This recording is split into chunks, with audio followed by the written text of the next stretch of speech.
जो कि अशोक तंवर साहब हमारे बीच में थे, सुशील गुप्ता जी थे, उन्होंने भी अपनी अपनी बातों को रखा और उसी सिलसिले को थोड़ा और आगे बढ़ाते हैं। अनुराग जी हमारे साथ हैं। अनुराग जी, सबसे पहले तो एक बड़ी जिम्मेदारी, एक तो सीनियर वाइस प्रेसिडेंट हैं, फिर आम आदमी पार्टी को एक खड़ा करना हरियाणा के अंदर। आपको किस तरीके से आम आदमी पार्टी को खड़ा करते समय या उसको यहाँ पर स्टैब्लिश करते समय क्या चैलेंजेस आप देख रहे हैं और कैसे देखते हैं आम आदमी पार्टी के भविष्य को आप हरियाणा के अंदर?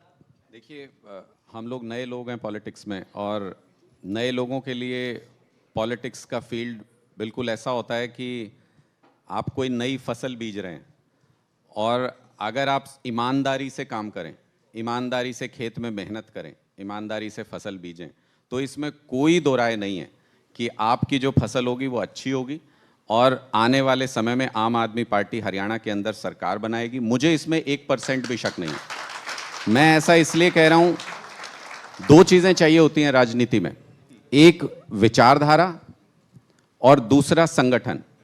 आम आदमी पार्टी के पास दोनों चीजें हैं, और इन दोनों को नियंत्रित करने के लिए शानदार लीडरशिप भी अरविंद केजरीवाल जी के रूप में। हमको बस इतना करना है, हरियाणा में एक एक गांव में, एक एक घर में जाके इस विचारधारा को पहुंचाना है कि हम क्या करते हैं जब हम सरकार में आते हैं। लोग देख भी रहे हैं कि हम पंजाब में क्या करते हैं, लोग देख भी रहे हैं हम दिल्ली में क्या करते हैं। वही चीज़ हमको हरियाणा में बतानी है कि हम क्या कर सकते हैं। वो सपना जो हमारी आंखों में है, जिस दिन वो हरियाणा के लोगों की आंखों में आ जाएगा, उस दिन सरकार बन जाएगी हरियाणा के अंदर। नहीं, बहुत देखिए, उम्मीद पर तो दुनिया कायम है। और मैं भी ये कह रहा हूँ क्योंकि जितनी भी पॉलिटिकल पार्टियां हैं, खासतौर से, और अगर हम लोग हरियाणा के परिप्रेक्ष्य में भी देखते हैं तो जिस समय सत्ता में हैं, कभी उनके पास भी एक या दो सीटें हुआ करती थी। लेकिन मैं ये समझना चाह रहा हूँ कि जिस आइडियोलॉजी के साथ आप लोग बढ़ रहे हैं, जिस मॉडल को आप लोग रख रहे हैं, जहाँ दिल्ली मॉडल की आप बात करते हैं या पंजाब मॉडल की बात करते हैं, वो हरियाणा में कैसे आप जनता तक पहुँचा पाएंगे, और क्या हरियाणा की जनता उसको एक्सेप्ट करेगी? देखिए, क्यों नहीं एक्सेप्ट करेगी? आप मुझे बताइए कि हरियाणा में कोई एक ऐसा व्यक्ति है क्या जिसको 24 घंटे बिजली नहीं चाहिए? कोई एक ऐसा व्यक्ति जिसको फ्री बिजली नहीं चाहिए हो? मैं तो गांव गांव जाके पूछता हूँ। ये बीजेपी वाले कहते हैं हरियाणा के लोगों को मुफ्त की रेवड़ी नहीं चाहिए। नहीं चाहिए होगी खट्टर साहब को, छोड़ दें अपना फ्री का घर जो उनको मिला हुआ है, छोड़ दें जो फ्री की सिक्योरिटी मिली हुई है, गाड़ी मिली हुई है, बिजली फ्री में मिलती है, हेलीकॉप्टर में फ्री में जाते हैं, जहाज में फ्री में जाते हैं, छोड़ दें। लोगों को तो मूलभूत सुविधाएं चाहिए। हर गांव में व्यक्ति कहता है हाँ मुझे बिजली चाहिए। कौन कहता है नहीं चाहिए? कौन ऐसा व्यक्ति है जिसको अपने बच्चे के लिए अच्छी शिक्षा नहीं चाहिए? जो प्राइवेट में पढ़ा सकते हैं, जिनके पास पैसा है, वो तो प्राइवेट में भागते हैं। लेकिन जो प्राइवेट में नहीं पढ़ा सकते, जिसके पास पैसा नहीं है, वो तो सरकारी स्कूल में ही पढ़ा सकते हैं ना। और सरकारी स्कूलों का आजकल क्या हो रहा है? अभी पीछे रिपोर्ट आई थी 350 सरकारी स्कूल बंद हो गए। अभी पीछे पता 5 लाख रुपए जुर्माना लगाया था हाई कोर्ट ने हरियाणा के शिक्षा विभाग के ऊपर कि आपके स्कूलों में ना लड़कियों के लिए टॉयलेट है, ना लड़कों के लिए टॉयलेट है, ना टीचर्स हैं, ना दीवारें ठीक से हैं, ना बिल्डिंग ठीक से है, ना उसमें चौकीदार है। तो ये सारी चीजें जब मूलभूत सुविधाएं नहीं है, यही आम आदमी पार्टी के लिए स्पेस बनाता है हरियाणा के अंदर कि पिछले 57 सालों में 25 साल तो कांग्रेस पार्टी ने राज किया, और अब 10 साल बीजेपी को हो गए। ना स्कूल दे पाए, ना अस्पताल दे पाए, ना बिजली दे पाए, ना घर घर पानी दे पाए, ना सड़कें अच्छी बना पाए। जहां सड़कें बनाई वहां पे टोल लगा दिए। ये सारी चीजें, और सबसे बड़ी बात कि 2 लाख सरकारी जॉब्स आज के दिन में खाली हैं। 25 लाख युवा बेरोजगार है हरियाणा के अंदर। ये जो बेरोजगार युवा हैं, जिस दिन ये खड़े हो जाएंगे कि हमको रोजगार चाहिए, उस दिन ये सारी पुरानी पार्टियों को उखाड़ फेंकेंगे। तो इसी से जुड़ा हुआ मेरा एक सवाल है। हालांकि इस पर बड़ी विस्तृत चर्चा हो चुकी है अशोक तंवर जी के साथ भी और सुशील जी के साथ भी, लेकिन मैं आपसे भी ये जानना चाहूँगा, अगर आप इस मॉडल को रख रहे हैं सामने और आपने जो बातें कही कि हरियाणा की जनता आखिर इसको क्यों एक्सेप्ट नहीं करेगी, बहुत सारे अलग अलग प्रदेशों में आप लोगों ने अपने कैंडिडेट्स को उतारा।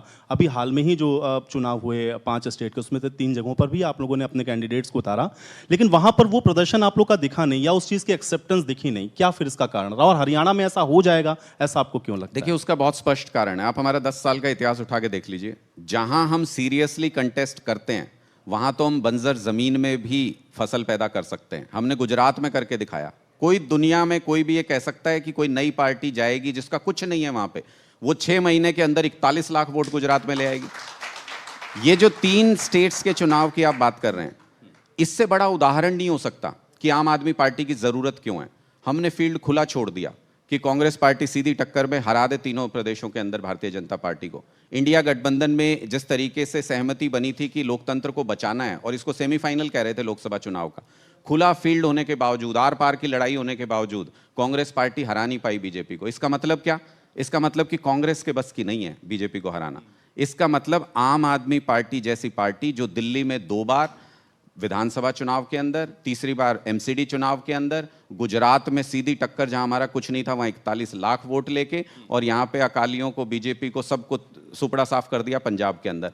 आम आदमी पार्टी जिस दिन मजबूती से जहां चुनाव लड़ेगी वहां से भारतीय जनता अभी पार्टी आप ये का कह रहे हैं कि सुपड़ा अभी साफ जो कर 3 स्टेट थे वहां पर आप लोगों ने मजबूती के साथ कंटेस्ट नहीं किया। हमने तो सारे कैंडिडेट्स भी नहीं दिए थे वहां पे, आपने अगर देखा हो तो हमने सारी कुछ सीट्स पे कुछ नहीं सीटों लड़ा। पर दिया। किसी भी स्टेट में पहली निशानी कि आप वहां सरकार बनाने के लिए चुनाव लड़ रहे हैं, उसमें पहली निशानी होती है कि आप सारी सीट्स के ऊपर कैंडिडेट लड़ाते हो। हम हरियाणा के अंदर 90 की 90 विधानसभा सीटों पर एक एक गांव में तैयारी कर रहे हैं। हरियाणा में अरविंद केजरीवाल जी ये जो वोटिंग हुई 3 स्टेट में, उससे पहले रोहतक में कह के चले गए थे कि तीसरी सरकार हरियाणा में बनेगी आम आदमी पार्टी की। इसका मतलब हमारा विजन क्लियर है कि हमको कहां ताकत लगानी है। हमारे रिसोर्सेज बहुत लिमिटेड हैं। ऐसा नहीं है कि हम सारे देश में एक साथ चुनाव लड़ सकते हैं। इन पार्टियों की तरह हमारे पास करोड़ों रुपया नहीं है, हमारे पास वो भ्रष्टाचार का धन नहीं है। नहीं, जनता जब साथ खड़ी हो जाएगी तो पैसों की तो जरूरत खैर नहीं होगी। लेकिन मैं ये जानना चाह रहा हूं, आपने कहा कि आप 3 स्टेट में कुछ पर्टिकुलर सीटों पर लड़े, लेकिन वहां पर भी वो एक्सेप्टेंस क्यों नहीं मिली? क्योंकि अगर आपकी नीतियां बढ़िया हैं, आपका मॉडल बढ़िया है, आपका विजन बढ़िया है, आप अच्छी पॉलिसी देना चाहते हैं, तो कम से कम उन कैंडिडेट्स के फेवर में तो दिखनी चाहिए थी। वो चीजें क्यों नहीं दिखी? देखिए, स्टेट्स के अंदर क्यों वोट देता है कोई भी इंसान? स्टेट के अंदर वोट देता है कि सरकार बनेगी तो विजन क्लियर होगा और ये चीजें लागू होंगी। जब आप वो लागू करने की स्थिति में नहीं है तो लोग आप पे विश्वास नहीं जताते। इसलिए मैं कह रहा हूं कि अगर हम सीरियस चुनाव लड़ते हैं तो पहली निशानी होती है कि हम हर जगह कैंडिडेट देते हैं। अब आप देखिए, मध्य प्रदेश में सिंगरौली सीट पे हमारी मेयर है, वहां पे मेयर की सीट जो है वो विधानसभा सीट से बड़ी है। वो मेयर बहुत पॉपुलर मेयर है, आज आप वहां सर्वे करा लीजिए, उन्होंने शक्लो सूरत बदल दी सिंगरौली की। फीमेल है शायद, फीमेल है, हाँ जी, हाँ जी। तो वो अध्यक्ष है हमारी वहां मध्य प्रदेश की। उनको हमने विधानसभा का टिकट दिया, लेकिन लोगों ने ये कहा कि अगर ये विधानसभा सीट जीत गई तो मेयर कौन रहेगा यहाँ पे? ये तो बहुत पॉपुलर मेयर हैं, सारी सफाई करा दी, शहर पूरा चकाचक कर दिया बिल्कुल। तो उन्होंने कहा नहीं नहीं, ये मेयर ठीक है यहाँ पे, क्योंकि विधानसभा में जाके नियम नहीं बदल सकते, विधानसभा में जाके हम नई सुविधाएं नहीं दे सकते, सरकार में नहीं आएंगे। तो इसलिए लोगों ने वहां पे उस तरीके से विश्वास नहीं जताया। उनको हजारों वोट मिले, लेकिन फिर भी वो वहां जीत की स्थिति में नहीं थे। इसलिए मैं कह रहा हूं, हरियाणा में स्थिति ठीक इसके उलट है। हरियाणा में हम कह के चल रहे हैं कि हम हरियाणा के अंदर सरकार बनाएंगे। हरियाणा से अरविंद केजरीवाल जी खुद बिलोंग करते हैं। हरियाणा में हम 90 की 90 विधानसभा सीटों पर 2 साल पहले से तैयारी कर रहे हैं। यहाँ पर हम एक एक गांव के अंदर 21-21 मेंबर की कमेटी बना चुके हैं। यहाँ पे एक मजबूत संगठन 11,000 सदस्यों का हमने तैयार कर लिया है। यहाँ पे अब बदलाव यात्रा हम शुरू करने जा रहे हैं, कुछ दिन के अंदर पूरे हरियाणा में एक एक विधानसभा के अंदर जाएगी। और जब ये बदलाव यात्रा खत्म होगी, उसी दिन, उसके बाद कुछ दिन के अंदर हम एक बड़ी रैली करके शंखनाद कर देंगे। उसके बाद आप भी ये कहेंगे कि हरियाणा में सरकार आ रही है आम आदमी। नहीं, बिल्कुल बिल्कुल, अब वो तो जनता तय करेगी। खैर, हम लोग तो जो एसेस करते हैं वो बताते हैं। लेकिन एक चीज़ थोड़ा इसमें मैं और जानना चाह रहा हूँ, और खासतौर से मैं देख रहा हूँ आपके पुराने अभी कुछ स्टेटमेंट 2 या 3 दिन पहले भी कांग्रेस के कुछ नेताओं को लेकर के आपने बड़ी तल्ख टिप्पणियां की कि भाई इनके बस का नहीं है, या फिर ये पनौती हैं। ये जो स्टेटमेंट आपने दिए, इसका क्या कारण है और क्यों आपको ऐसा लगा? नहीं, मैं तो आपको कहा ही, देखिए सीधे मुकाबले में भी मैंने, आप देखिए हरियाणा के 3 नेता हैं जो कांग्रेस में 3 धड़े बने हुए हैं, और उन तीनों नेताओं को कांग्रेस ने ड्यूटी लगा दी। हुड्डा साहब को ऑब्जर्वर बना दिया। राजस्थान में बाप बेटा दोनों, पिता पुत्र वहाँ पे खूब प्रचार कर रहे थे। सुरजेवाला जी को मध्य प्रदेश का प्रभारी बना के भेज दिया।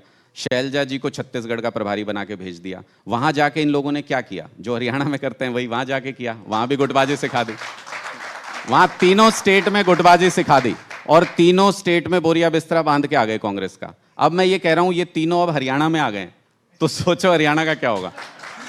चलिए, ये तो आपने खैर बड़ी इंटरेस्टिंग बात बताई। लेकिन एक चीज मैं जानना चाह रहा हूँ, क्योंकि एक तरफ इंडिया गठबंधन की हम लोग बात करते हैं, जब हम लोग 24 के परिप्रेक्ष्य में एक बड़ी तस्वीर को देखते हैं।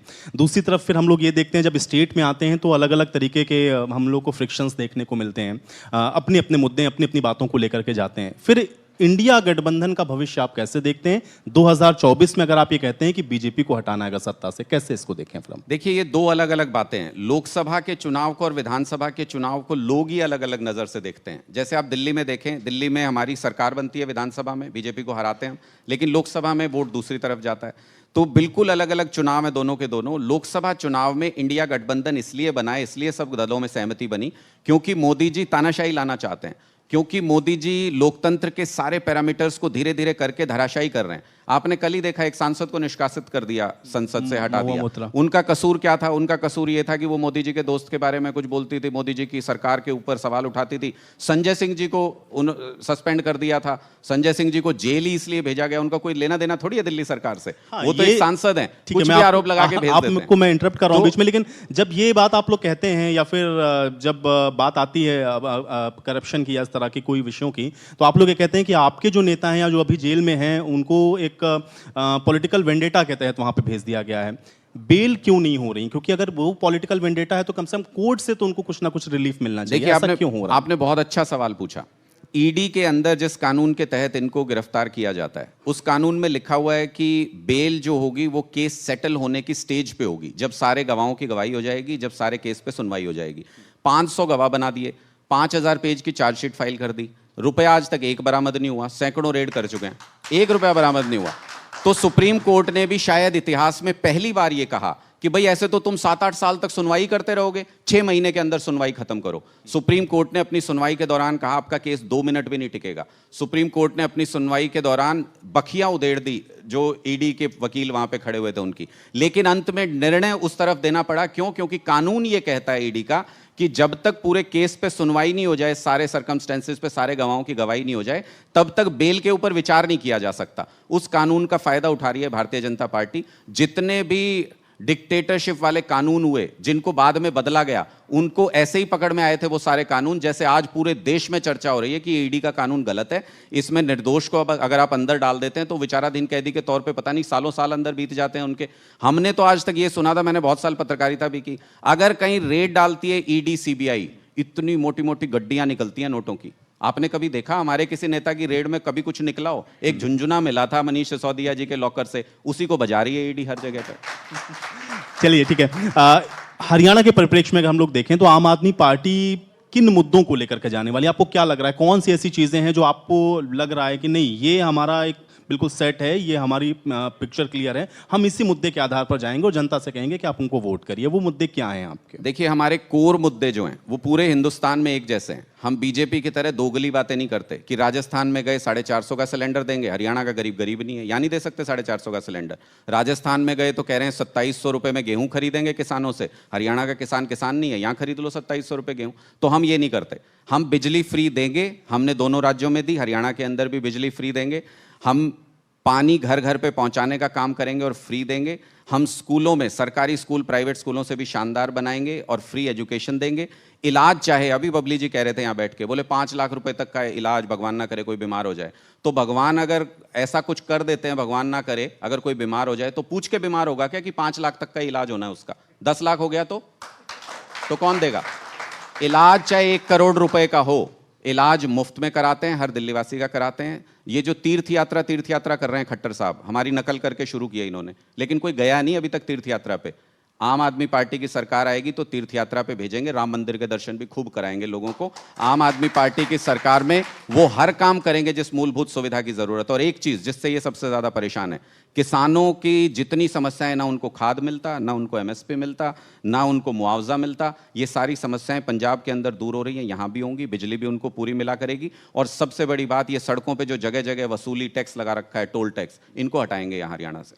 चलिए, हम लोग देखेंगे कि जनता इसके साथ कितना कनेक्ट करेगी। लेकिन अभी चूंकि आपने कहा कि अगर आम आदमी पार्टी या किसी भी पॉलिटिकल पार्टी का आप एग्जांपल दे रहे थे कि अगर आपको सत्ता में आना है तो फिर आप सारी सीटों पर चुनाव लड़ते हैं, लोकसभा चुनाव के लिहाज से तैयारी कैसी है? अगर हरियाणा में भी मैं समझना चाहूँ और पूरे देश के परिप्रेक्ष्य में भी मैं समझना चाहूँ तो देखिए, हरियाणा में 10 की 10 लोकसभा सीटों पर हम मजबूती से तैयारी कर रहे हैं। मैंने कहा एक एक गांव में हमारा संगठन है, हम 10 लोकसभा सीट पे तैयार हैं। जैसे कोऑर्डिनेशन कमेटी फैसला करेगी इंडिया गठबंधन की, और उसमें जो निर्णय होगा, हमारा हाईकमान उसके अनुसार जो भी आदेश देगा, हम हरियाणा में उसकी पालना करेंगे। विधानसभा चुनाव में हमने पहले ही डिक्लेयर कर रखा है, 90 की 90 विधानसभा सीटों पर हम अपने दम पे चुनाव लड़ेंगे। किसी गठबंधन का कोई सवाल नहीं, पूरे बहुमत की, एक तरफा बहुमत की सरकार बनाएंगे। इसी तरह से हमारा जो मेन फोकस है इस वक्त लोकसभा चुनाव में, पंजाब में हम लोकसभा सीटें जीतने जा रहे हैं और बड़ी संख्या में जीतने जा रहे हैं। हरियाणा के अंदर हम लोकसभा सीटों पे चुनाव लड़ेंगे, दिल्ली के अंदर हम लोकसभा सीटों पे चुनाव लड़ेंगे, गुजरात में भी 10-15 लोकसभा सीटें ऐसी हैं जहां हमारा डायरेक्ट इन्फ्लुएंस है, और इसलिए जो हमारे विधायक हैं, जो आने वाले भावी सांसद भी हैं, अगर पूरे देश उनको में नहीं जेल में लड़ेंगे डाला तो जा फिर रहा है। तो आप केंद्र में सरकार कैसे बनाएंगे, मुझे बताइए। आपने अभी कहा ना कि मतलब सारी सीटों पर लड़ेंगे तभी आप सत्ता में जाएंगे, जनता भी उसी को सीरियसली लेगी। यहाँ तो 10 लड़ लेंगे, उत्तर प्रदेश के 80 में से अगर आप 10 लड़ेंगे तो फिर जनता कैसे जुड़ेगी? देखिए, जिस दिन हम लोकसभा चुनाव सारी सीटों पर लड़ेंगे, उस दिन अरविंद केजरीवाल जी को अपना प्रधानमंत्री कैंडिडेट डिक्लेयर करके लड़ेंगे और दुनिया की कोई ताकत रोक नहीं पाएगी, ये मैं बता दूंगा। चलिए, आपकी इसी बात के साथ इस सत्र को मैं यहीं समाप्त करूंगा और उम्मीद कर रहा हूं जो बात आपने कही है, अब जनता उसको किस नजरिए से देखती है और वो क्या आपको मैंडेट देती है या नहीं, इसके लिए हम सब इंतजार करेंगे। बहुत शुक्रिया अपना समय निकालने के, सत्र में हमारे साथ शामिल होने के लिए। अगले सेशन की ओर भी हम लोग बढ़ेंगे, लेकिन एक छोटे से ब्रेक के लिए रुक रहे हैं, फौरन वापस आते हैं। Powered by Tulip Infra, shaping future through excellence.